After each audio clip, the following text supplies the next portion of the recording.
This was the most repetitive कि √3, √2, √5 इनमें से कुछ भी दे सकता है, उसको इरेशनल प्रूव करो, ये 3 मार्क्स में आएगा। आपको सबसे पहले ये लाइन बहुत इंपॉर्टेंट है, आपको लिखना पड़ेगा लेट √3 इज रैशनल। ये हम assumption करते हैं जिसको हम बाद में कॉन्ट्राडिक्ट करते हैं। You have to write this line कि हमने माना है कि √3 रैशनल है। अगर वो रैशनल है तो आप लिख सकते हैं √3 is equal to a by b, and this is a very star statement जो आपको लिखना है कि अगर ये a by b है, b नॉट इक्वल टू 0 होना चाहिए, a, b कोप्राइम होने चाहिए एंड पॉजिटिव इंटीजर्स होने चाहिए। ठीक है, फिर आप लिखेंगे कि अगर मैं स्क्वायर करता हूँ स्क्वायर बोथ साइड, तो √3 का स्क्वायर होगा 3, ये हो जाएगा a²/b²। ये हम इधर ले जाएंगे तो ये हो गया 3b² is equal to a²। तो आप यहाँ से इसको इक्वेशन 1 लेबल करना है कि ये इक्वेशन 1 है, राइट। अब आप बोल सकते हैं a² जो है वो 3 का मल्टीपल है ना, क्योंकि a² equal to 3 into b² है, मतलब a² 3 का मल्टीपल है। तो आप बोल सकते हैं a² इज डिविजिबल बाय 3। अगर a² 3 से डिविजिबल है तो a is also divisible by 3, right. तो आप बोल सकते हैं अगर a 3 का मल्टीपल है, a 3 से डिविजिबल है, मतलब a 3 का मल्टीपल है, तो आप लेट कर सकते हैं a is equals to 3m। मैंने मान लिया therefore let a equals to 3m and substitute in equation 1। a की वैल्यू इधर सब्स्टिट्यूट करेंगे, a की वैल्यू इधर सब्स्टिट्यूट करेंगे तो क्या आएगा 3b² is equals to 3m का होल स्क्वायर। तो b² इक्वल्स टू 3m² आ गया। तो यहाँ से हम बोल सकते हैं b² इज डिविजिबल बाय 3, क्योंकि ये b3 into m² है। तो हम बोल सकते हैं b इज डिविजिबल बाय 3। तो अब आपको इन दोनों इक्वेशन 2 एंड इक्वेशन 3 को कंक्लूड करना है कि यहाँ से मैं बोल सकता हूँ a and b both are divisible by 3। a को भी हमने 3 से डिविजिबल प्रूव कर दिया, b को भी। तो दोनों का HCF क्या हुआ 3, दोनों 3 से डिवाइड हो रहे हैं। तो आप बोलेंगे बट दे आर को-प्राइम, हमने तो माना था कि a और b को-प्राइम है, यानी कि उनका HCF 1 होना चाहिए, पर यहाँ पे तो HCF 3 आ गए, तो दोनों 3 से डिविजिबल है। Hence this is a contradiction। contradiction word use करना है, ठीक है। contradiction किस बात का contradiction? मैंने माना था कि वो उसका HCF 1 है, पर यहाँ पे HCF मेरा क्या आ रहा है 3, दोनों 3 से डिविजिबल है। Therefore our assumption is wrong। तो हमारा assumption था क्या कि √3 रैशनल है। तो अब हम लिखेंगे कि सही क्या हुआ, therefore √3 is irrational, hence true। So this is a 3 mark question जो पूछेगा। तो प्रूव दैट 5 minus 2 √3 आपको इरेशनल प्रूव करना था और √3 इरेशनल दिया हुआ है। तो हमने सबसे पहले 5 minus 2 √3 को रैशनल मानना है, फिर 5 minus 2 √3 को बोलेंगे कि अगर ये रैशनल है तो ये a by b की फॉर्म में b not equal to 0, a b are coprime numbers, ठीक है। तो यहाँ से हम इसको शिफ्ट करेंगे, -2 √3 is equal to a by b -5, minus से मल्टीप्लाई करेंगे तो ये आ जाएगा, और फिर √3 इसके बराबर आ जाएगा, √3 को लेके आना है इसके बराबर।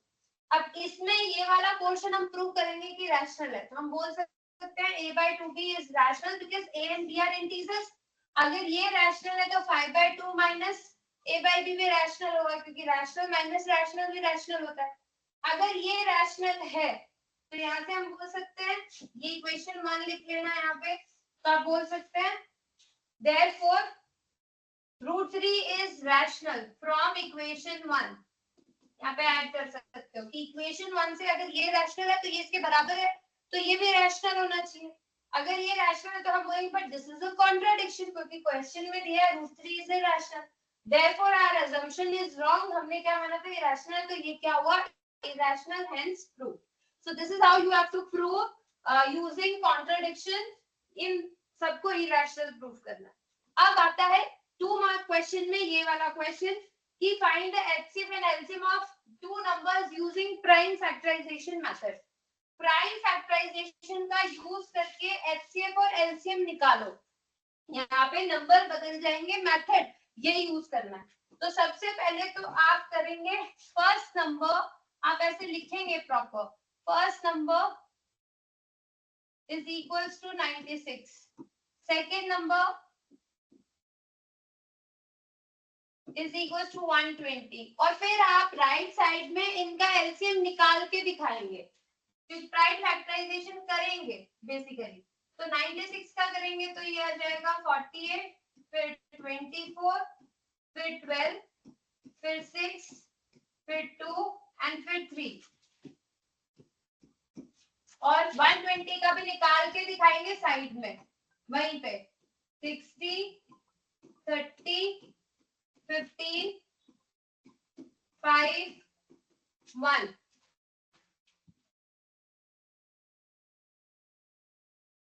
तो आप लोग यहाँ पे 96 120 ये जो है इसका पूरा का पूरा प्राइम फैक्टराइजेशन करके दिखाएंगे। आप लिखेंगे 96 को क्या लिख सकते हैं 2 की पावर 5 into 3 एंड 120 को क्या लिख सकते हैं 2 की power 3 into 3 into 5।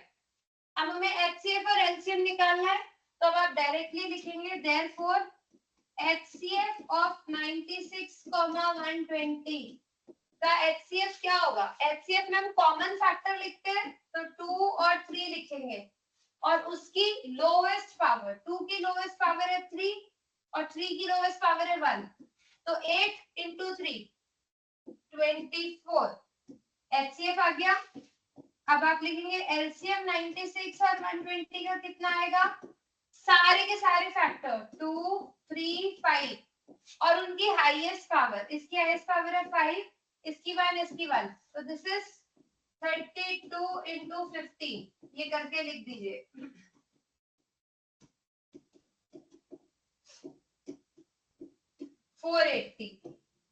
So this is your LCM basically. So ये क्वेश्चन भी 2 मार्क्स में बहुत बार पेपर में आया हुआ है बार बार पूछता है find HCF and LCM of two numbers using prime factorization. तो प्राइम फैक्टराइजेशन है तो इसके मार्क्स हैं आपको प्राइम फैक्टराइजेशन करके दिखाना है। आप सीधा नहीं लिख सकते ये दोनों करके दिखाओगे साइड में और फिर ये लिख के HCF लिखोगे LCM लिखोगे। यहाँ पे कुछ एक्सप्लेन करने की जरूरत नहीं है डायरेक्टली लिख सकते हो 2 मार्क्स में आता है। Is it clear to everyone. So in this question आपको दिया हुआ है HCF of this and this is expressible in this form तो आपको M निकालना था। ये 2 मार्क में आएगा। इसके अंदर ये भी आ सकता है HCF की जगह LCM हो ठीक है तो आपको सेम मेथड निकालना है। HCF दिया है तो HCF निकालना है इन दोनों नंबर का LCM दिया है तो LCM निकालना है इन दोनों नंबर का। कैसे निकालेंगे प्राइम फैक्टराइजेशन तो हम प्राइम फैक्टराइजेशन करके दिखाएंगे। This is important. 85 को प्राइम फैक्टराइज करके दिखाओ 238 को प्राइम फैक्टराइज करके दिखाओ फिर लिखो 85 को 5 into 17 लिख सकते हैं 238 को 2 into 7 into 17 लिख सकते हैं। इसने HCF की बात की थी इसलिए हम बोलेंगे इन दोनों का HCF कितना है 17 यहाँ से। अगर LCM बोला होता तो यहीं से हम लोग LCM निकालते। इसने बोला था HCF इन दोनों का जो है इस फॉर्म में है ये है हमारा HCF है 17 इसने बोला 85M minus 238 है तो हमने 85M minus 238 को 17 के इक्वल रख दिया। तो आप यहाँ पे एक लाइन यूज कर सकते हैं अकॉर्डिंग टू क्वेश्चन ठीक है। अकॉर्डिंग टू क्वेश्चन आपका ये किसके इक्वल हो गया 17 के तो यहाँ से 85M 238 इधर गया 255 आ गया 255 डिवाइडेड बाय 85 51/17 मतलब 3M की वैल्यू कितनी आ गई 3। तो ये इजी है। क्या करना था इसमें आप लिखेंगे 5 into 11 into 17 plus 3 into 11 आप इसको 11 कॉमन लेंगे तो अंदर क्या बचेगा 5 into 17 plus 3 फिर आप इसको दिखाएंगे 11 into ये 5 85 plus 3 फिर आप इसको दिखाएंगे 11 into 88 अब 88 को आप दिखाएंगे 11 into 11 into 2 into 2 into 2 इसको आप ऐसे दिखाएंगे। So आप बोल सकते हैं therefore this has 2, 11, 8, 4 या सीधा लिख दीजिए this number can be factorized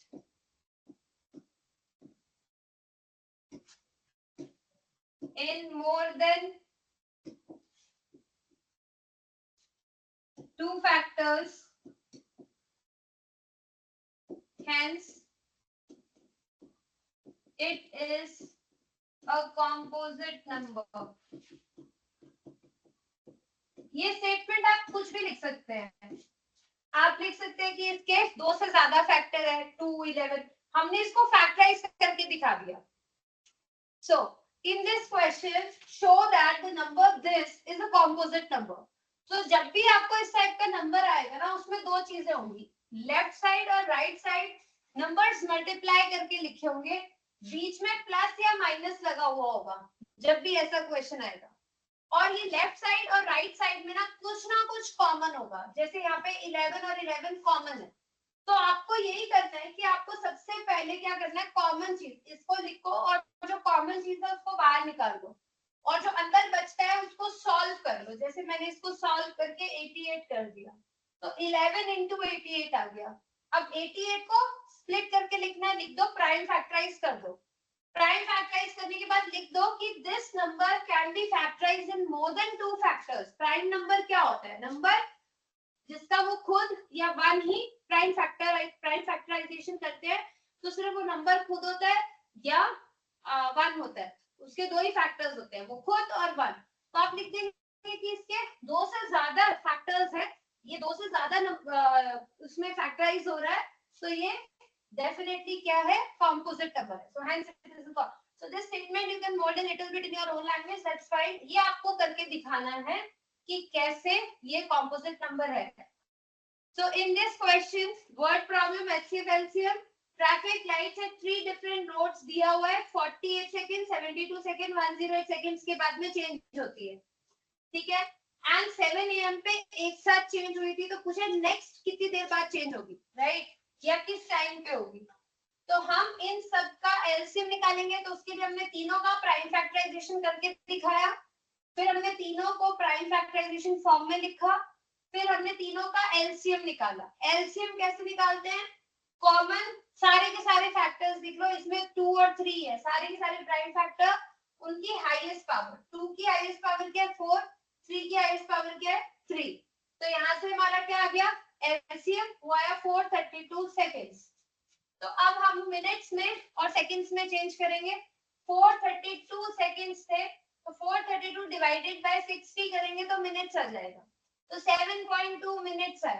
अब 0.2 को मुझे सेकंड में चेंज करना है, 0.2 में नहीं लिखना. तो 1 मिनट में 60 सेकंड्स होते हैं, तो 0.2 मिनट में 60 into 0.2 यानी कि 12 सेकंड्स आ जाएंगे.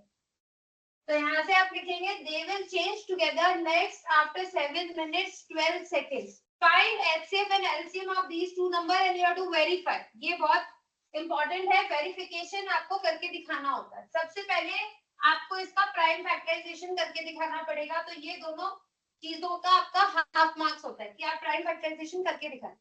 फिर आप एचसीएफ निकालेंगे, एलसीएम निकालेंगे, इसका हाफ मार्क्स, इसका हाफ मार्क्स. एचसीएफ कैसे निकालते हैं, जो कॉमन है वो उसकी लोवेस्ट पावर, तो 5 आ गया. एलसीएम कैसे निकालते हैं, सारे फैक्टर्स उनकी हाईएस्ट पावर, तो 8925 आ गया. इसे एचसीएफ और एलसीएम तो निकाल दिया, वेरिफिकेशन करना है, तो आप वर्ड, ये वर्ड लिखना पड़ेगा, वेरिफिकेशन, सीधा नहीं कर सकते, ये वर्ड लिखिए verification. HCF into LCM multiply करके दिखाइए.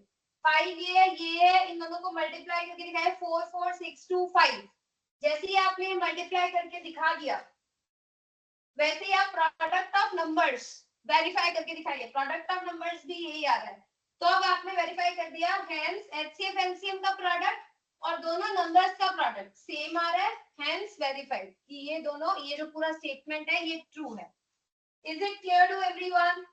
6 की पावर n कौन सी n की वैल्यू के लिए 0 डिजिट पे एंड होगा, ये पूछा है एमसीक्यू में. तो इसका करेक्ट आंसर हो गया 0 सच वैल्यू ऑफ n की कोई भी वैल्यू के लिए ये 0 पे एंड नहीं होगा, तो ये 1 मार्क में आएगा. 2 मार्क में अगर ये क्वेश्चन आता है तो ऐसे आता है कि prove 6 to the power n never ends with 0. तो ये आपका 2 मार्क्स में आता है. तो इसके लिए आप फिर ऐसे लिखेंगे, आप करके दिखाएंगे कि 6 की पावर n को हम क्या लिख सकते हैं, 2 की पावर n into 3 की पावर n लिख सकते हैं. फिर आप लिखेंगे 5 is not a factor of 6 की पावर n. यहाँ पे 5 कहीं पे भी नहीं है, 5 नहीं है, therefore 6 की power n never ends with 0. 0 पे end, 0 कब बनता है, जब 5 और 2 मल्टीप्लाई होता है. जब 5 2 तो है, 5 फैक्टर है ही नहीं, तो 0 कभी बनेगा ही नहीं. So this you have to show and write this statement, you'll get 2 marks.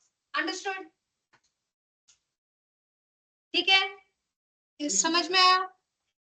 बढ़िया। इस टाइप में आपको क्या करना है, यहाँ पे बोला है given that HCF of these two number is 9, ये दोनों नंबर दिए, इन दोनों का नंबर का HCF 9 है, LCM पूछा है, तो तुम लोगों को इसको प्राइम फैक्टराइजेशन से नहीं करना है कि आप इसका प्राइम फैक्टराइजेशन कर रहे हैं, इसका प्राइम फैक्टराइजेशन कर रहे हैं और एलसीएम निकाल रहे हैं. No, you have to use this property that HCF into LCM is equals to product of numbers. आपको ये यूज करना है, product of two numbers. HCF कितना है 306, एलसीएम कितना है ये निकालना है. सॉरी, एचसीएफ है 9, एलसीएम है आपका जो निकालना है. प्रोडक्ट ऑफ टू नंबर्स क्या है 306 इंटू 657. तो यहाँ से एलसीएम की वैल्यू कितनी आई 306 इंटू 657 डिवाइडेड बाय 9. इसको 3 से कैंसिल करेंगे तो 102, दिस इज 3, फिर से कैंसिल करेंगे, दिस इज 34. सो 34 इंटू 657, तो ये कितना आ रहा है एलसीएम यहाँ से आप लोगों का 22338. Okay, so this is the correct answer. तो ये जो क्वेश्चन है इसमें आप लोगों को HCF into LCM equals to product of two numbers ही यूज करना है. कोई बच्चा अगर 306657 का अलग से प्राइम फैक्टराइजेशन करके फिर निकाल के एलसीएम बता देगा तो उसको मार्क्स नहीं मिलेंगे. उसको ये प्रॉपर्टी यूज करनी पड़ेगी यहाँ पे, इसीलिए क्वेश्चन देता है 2 मार्क्स में. अंडरस्टूड? अगर ये एमसीक्यू में आता है कि भाई इसका है फाइंड एलसीएम, तो कहीं से भी निकाल लो, क्योंकि एमसीक्यू में तो तुम ऑप्शन और आंसर देना जरूरी है. ठीक है, चल एक ये और कर लीजिए. इसमें इस टाइप का क्वेश्चन आता है.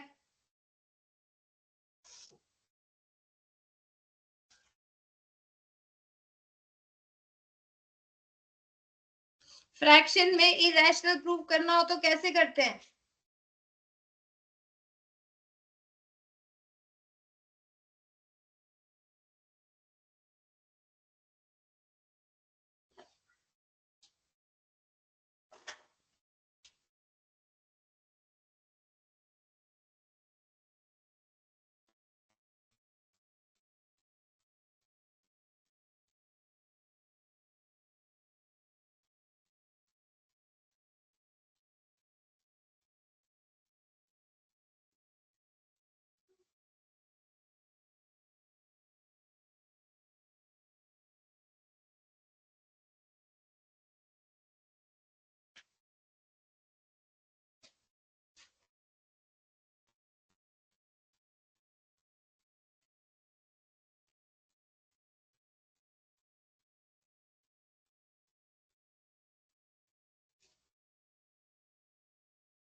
हमने से हम रूट प्रूफ कर. देखो इसके अंदर आपको ना √2 और ऐसे बार बार प्रूव करने की जरूरत नहीं है. ये 2 मार्क्स में आता है तो आप सीधा लिख सकते हैं कि लेट 1/√2 इज रैशनल. ये रैशनल है, therefore 1/√2 is equals to a/b. b not equals to 0, a comma b are co-prime. ठीक है, कॉल इंटीजर्स है. therefore आप लिख सकते हैं √2 is equals to b by a. आप लिख सकते हैं b by a. Now b by a is rational as a and b are integers. a और b integers है तो b by a rational होना चाहिए. Implies root 2 is rational. यहाँ पे लिखो ये b by a rational है, therefore root 2 is rational. तो but root 2 तो हमने बोला है कि basically 1 by root 2 is rational हमने माना है. तो यहाँ पे हमने लिखा 1 by root 2 is a by b, root 2 is equals to b by a. तो b by a हमने बोला rational होता है, therefore आप बोलोगे root 2 is rational. ये rational है तो ये भी rational होना चाहिए, but this is a contradiction. But this is a contradiction as root 2 is irrational. root 2 तो irrational होता है, ये contradiction है. Implies our assumption is wrong.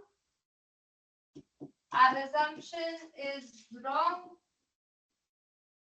Implies root 1 by root 2 is irrational. Hence proved.